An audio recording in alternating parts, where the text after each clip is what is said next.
Hello there. I am Dr. Puzzler, and I am doing something I did before, which is taking a look at some of the behind the scenes of the Room games. This video will be about the Room 1. So yeah, let's just jump right into it. We're gonna look at every level, and I'm gonna kind of show you some of the cool things you can see kind of behind the scenes of how the games are structured and built on the back end, stuff that you won't see when playing the game. This is taken from the PC versions of the games. So this is not the iOS. This is not the mobile edition of the game. So just jump right into it. So this is the main menu here. As you can see, not a ton here, obviously. We've got our door, and we've got kind of this background area. So if we look at the game view, we can see here, we can see in the background there, we've got our, like the wall of the house. And I think there's supposed to be a light somewhere over there. I'm not sure. It is definitely the decompiling, definitely you lose some stuff from that, so things are a little janky. But as we can see, I bet if I actually just wait, that's already directional. What? I'm a little confused, but that's okay. Oh, that's weird.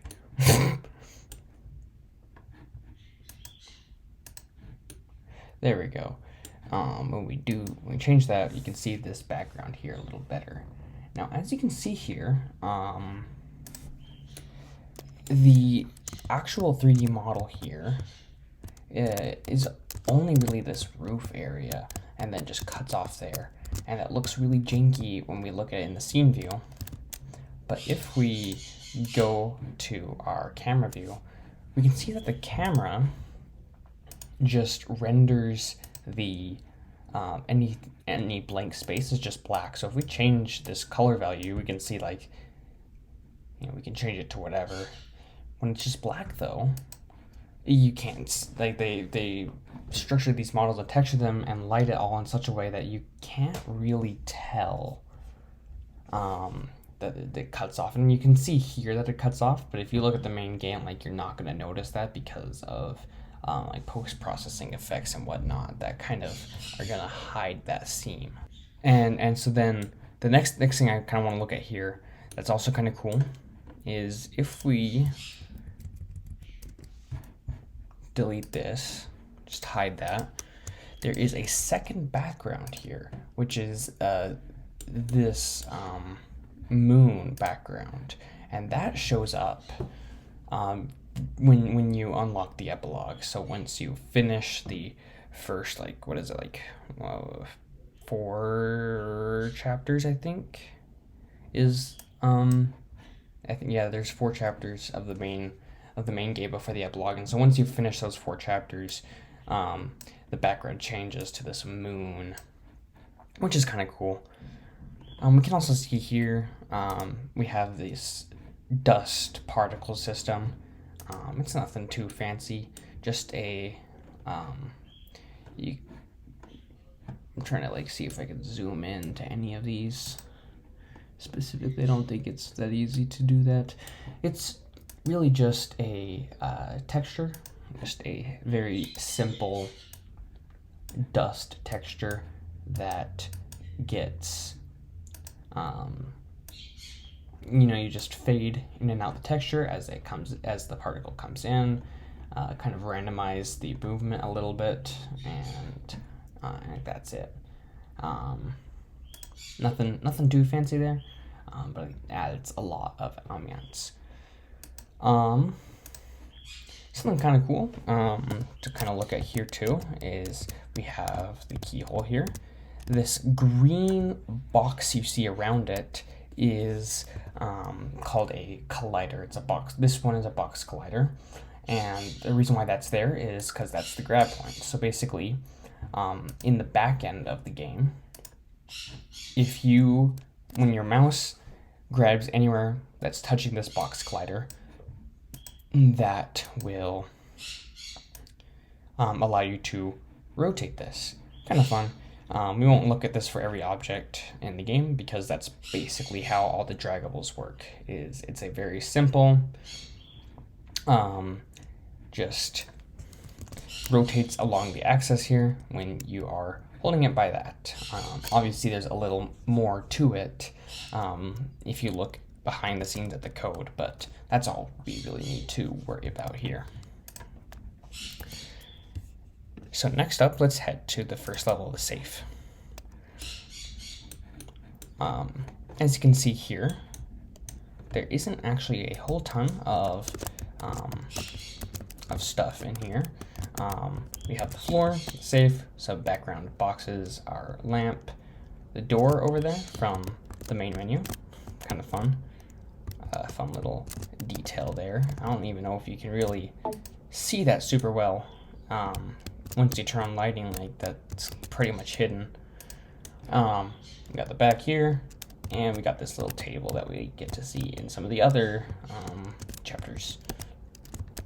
So let's turn lighting back on just for fun. If we look here, we can see we have all these eyepiece decals, and these are all just, in the scene view here, they're all just shown. If you run the game, which I can't do because of errors, because stuff doesn't carry over super well sometimes when you're decompiling the game. But when the game starts, these will get hidden by default. Their script here that allow for the visibility of the eyepiece. So basically, anything that the developers want to be seen when you are wearing the eyepiece will likely get this script or some variant of this script here. So when the eyepiece is disabled, they are not enabled, like so.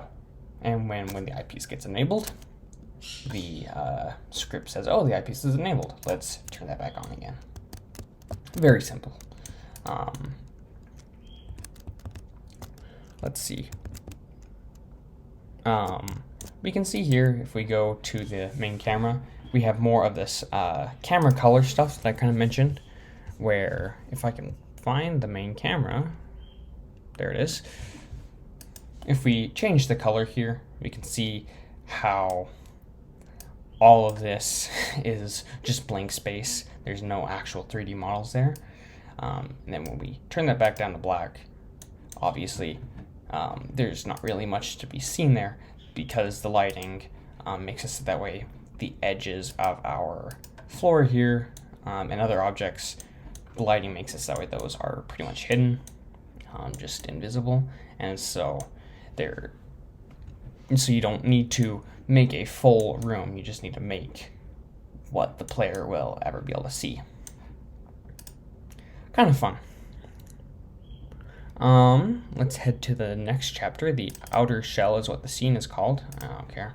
Don't save. And there we are. So we move over here. We can see the floor here is a lot more basic. It's literally just kind of a circle around here. We have lighting turned off. That's why it kind of looks weird. If we turn lighting on and head to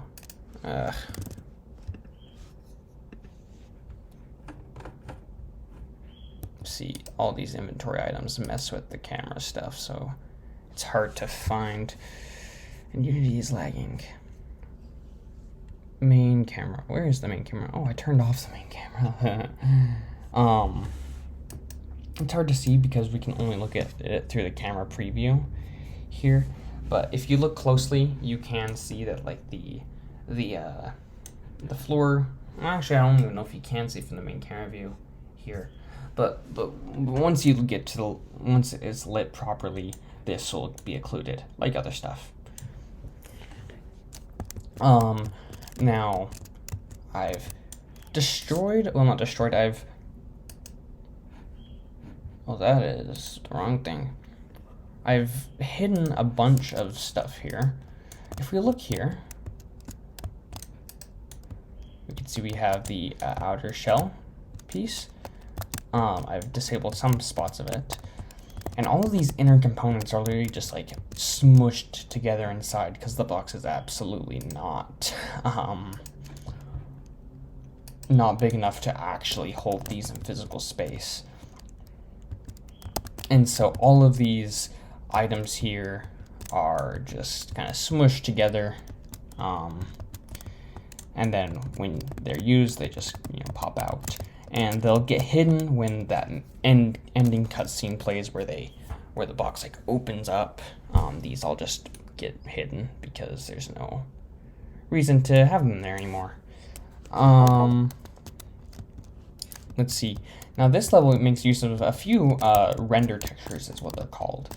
And what a render texture is it's basically when we take a camera and we take its output, what it's rendering, and stick it onto a texture. So we have, and right now all these are broken. Oh, wait. I wonder, does that fix it? Maybe. I was playing around with this a little bit earlier, and if I change that just to a texture, no, it's not doing it still. Yeah, I'm not sure exactly what's going on here. I'm guessing it's because some of the scripts don't want to work right now for whatever reason. Anyways, so basically what would happen here is this camera is outputting a texture to here, this gearbox. And then what it should be doing is it should be sending that out to right here. Obviously we can't see that right now because it's broken, but that's basically how all of these, how a lot of the game does some of its like cool camera tricks. Like if we look here, at this particular spot, you would have like a little dragging puzzle, and if we can find that, we can see right here is where that is actually, where that 3D model is actually held, is right here. And then we just got a camera that is right, where is it? Right there. Shows us that, and it just sends that to over here, where it'll display that texture, and so on and so forth. Kind of fun. Let us move to the Ori, the next level. A lot of the same stuff here, more render texture stuff. We can see over here we have this little puzzle, another one of these perspective puzzles where you're supposed to like line up the symbol. That's outputted somewhere around here. I don't remember where exactly. We can also turn on the star field. I had that disabled by default, but boom. We have this like star field that we can see when that is enabled in the game. And also something I want to look at here that we haven't done, this has been in all the levels so far, is inventory items. How do we see those? And they're literally just lined up side by side right here. And they're just all disabled by default. And then when you want to look at an inventory object, just change the camera and enable that particular inventory item. And the way that this works is the camera is set to a specific layer and it's set to render a specific layer. And so every inventory object is rendering on its own layer. So all of these cameras here are rendering a different layer of objects, so they don't even care about all these. All these inventory objects are set to this inventory layer that all of those cameras basically say, I don't care about those, I'm not going to worry about them. And then the inventory cameras do worry about them. I think if we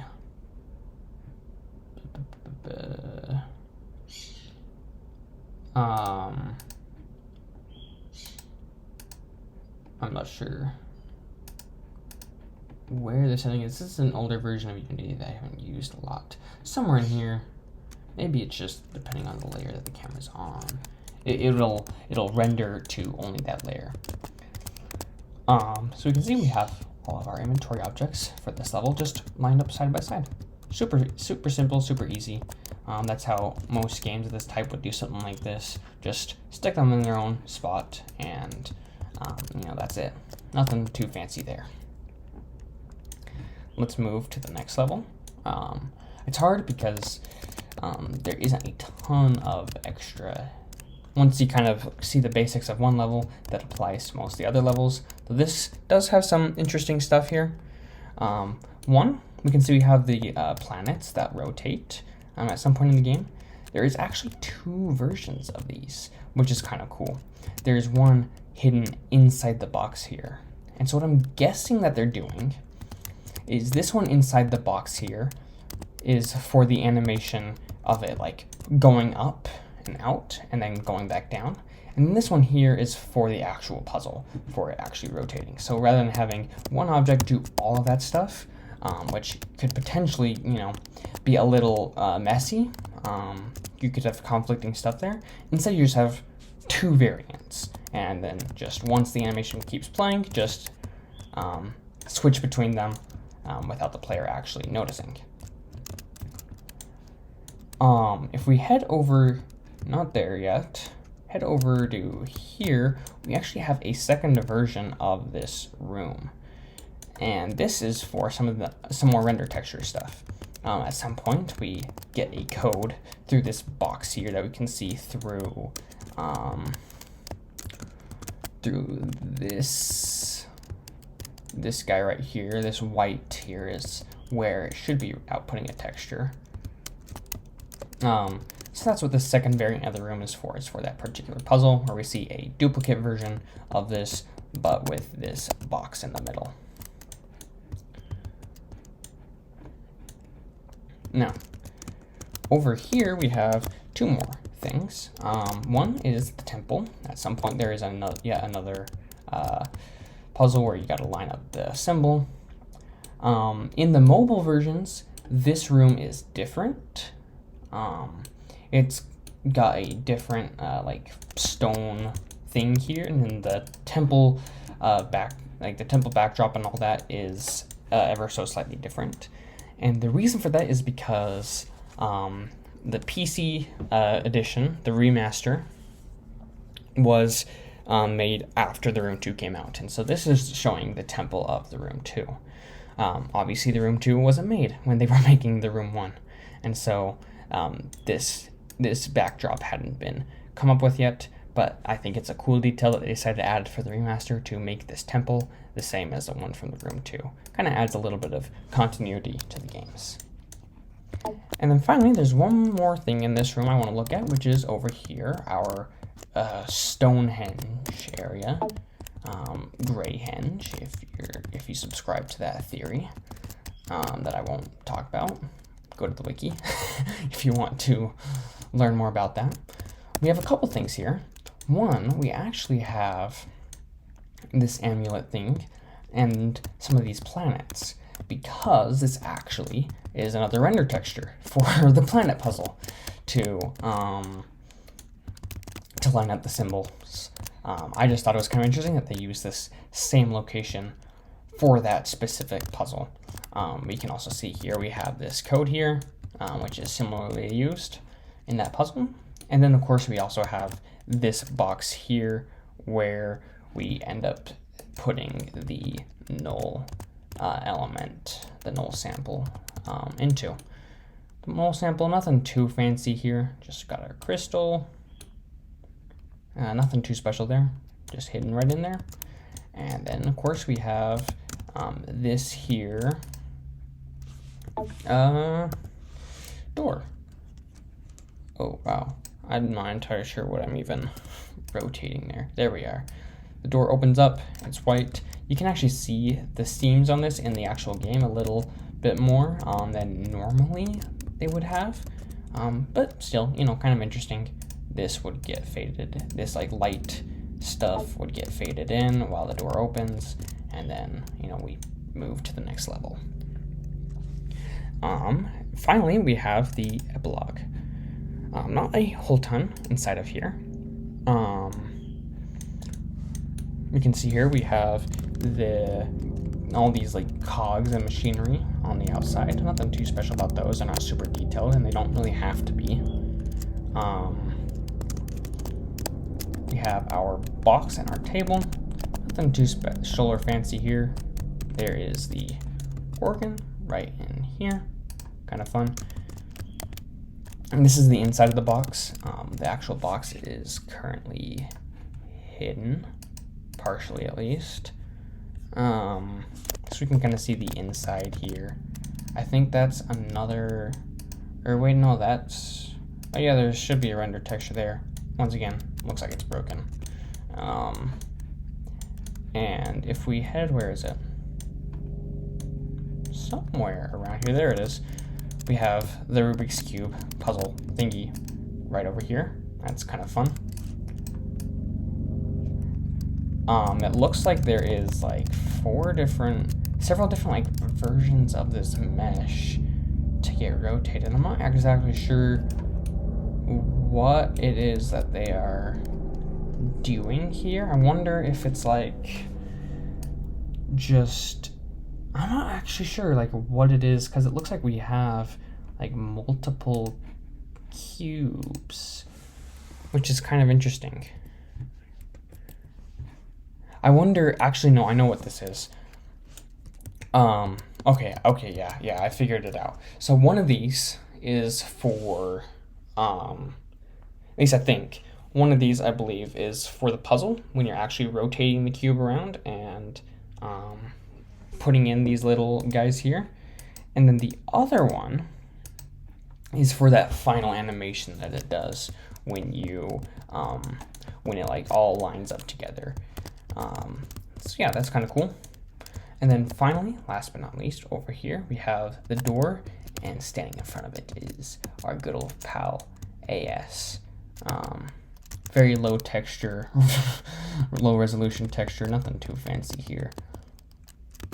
I'm not even sure like what kind of a face is that AS. Looks like he's like kind of like smiling or something. I don't know. Maybe, no, that's a mustache. I don't know. It's especially hard to see when there is like, when it's faded. Actually, you can see here Lyndon, so it looks like it's probably just some sort of like a photo converted to a texture of one of the devs. And there was one more thing in here I wanted to look at that I cannot find again. Where is, there it is. If we look here at the main camera, we can also see in front of it is these shards of glass. And this is actually really cool. I didn't know this.